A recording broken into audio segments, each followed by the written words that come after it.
പുതിയൊരു വീഡിയോയിലേക്ക് എല്ലാവരെയും സ്വാഗതം ചെയ്യുകയാണ്. ഇന്നത്തെ ഈ ഒരു വീഡിയോയിൽ നമ്മൾ കാണിക്കുന്നത് മലപ്പുറം ജില്ലയിലെ വേങ്ങരയിൽ ഭിന്നശേഷിയുള്ളവർക്കായി പ്രവർത്തിക്കുന്ന അലിവ് എബിലിറ്റി പാർക്കുണ്ട്. അലിവ് എബിലിറ്റി പാർക്കിൽ ഭിന്നശേഷിയുള്ളവർക്കായി സൗജന്യ ഡിജിറ്റൽ ഡിസൈനിങ് കോഴ്സ് പരിശീലനം നൽകിയിരുന്നു.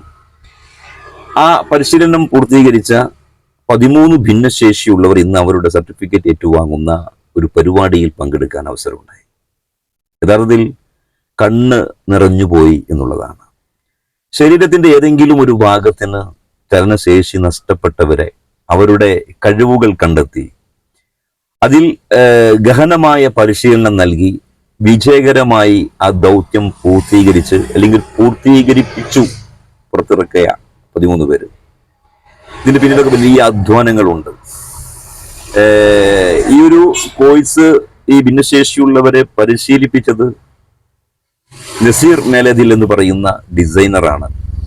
അദ്ദേഹം കേരളത്തിൽ തിരക്കുള്ള ഒരു ഡിജിറ്റൽ ഡിസൈനിങ് ചെയ്യുന്ന ഒരാളാണ്. അദ്ദേഹത്തിന്റെ നേതൃത്വത്തിലാണ് ഈ കോഴ്സ് ഈ അലിവ് എബിലിറ്റി പാർക്കിൽ ആരംഭം കുറിച്ചത്.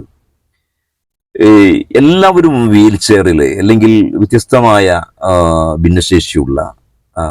ഭിന്നശേഷിയുള്ളവർ അവരാണ്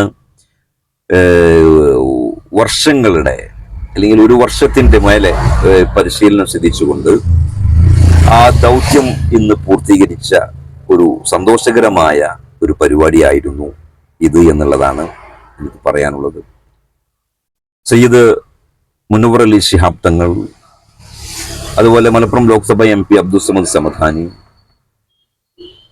അബ്ദുൽ ഹമീദ് മാസ്റ്റർ MLA, മറ്റ് ഒരുപാട് പ്രമുഖർ, ഓരോരുത്തരുടെ പേരെടുത്ത് പറയുന്നില്ല, അവരുടെ ഒക്കെ സാന്നിധ്യത്തിൽ വെച്ച് തിങ്ങി നിറഞ്ഞ സദസ്സിൽ വെച്ച് അവർ ഈ ഒരു സർട്ടിഫിക്കറ്റ് ഏറ്റുവാങ്ങി ഈ ഡിജിറ്റൽ ഡിസൈനിങ് കോഴ്സ് പഠിച്ച് പുറത്തിറങ്ങിയിരിക്കുകയാണ്.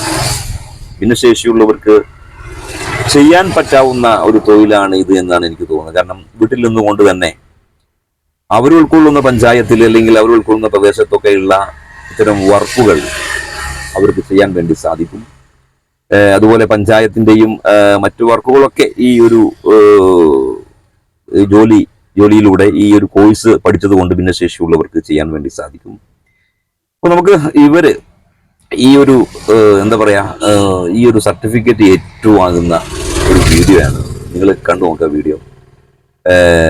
അവര് വാങ്ങുന്നത് വളരെ സന്തോഷത്തോടു കൂടി അത് വാങ്ങി ആ കോഴ്സ് പൂർത്തീകരിച്ചതിലുള്ള സന്തോഷം ഒക്കെ ഇവരുടെ മുഖത്തും അവിടെ തടിച്ചുകൂടിയ ജനങ്ങളുടെ മുഖത്തും അതുപോലെ ഈ ഒരു സദസ്സിലുള്ള നേതാക്കന്മാരുടെ മുഖത്തും ഒക്കെ നമുക്ക് കാണാൻ വേണ്ടി സാധിക്കും.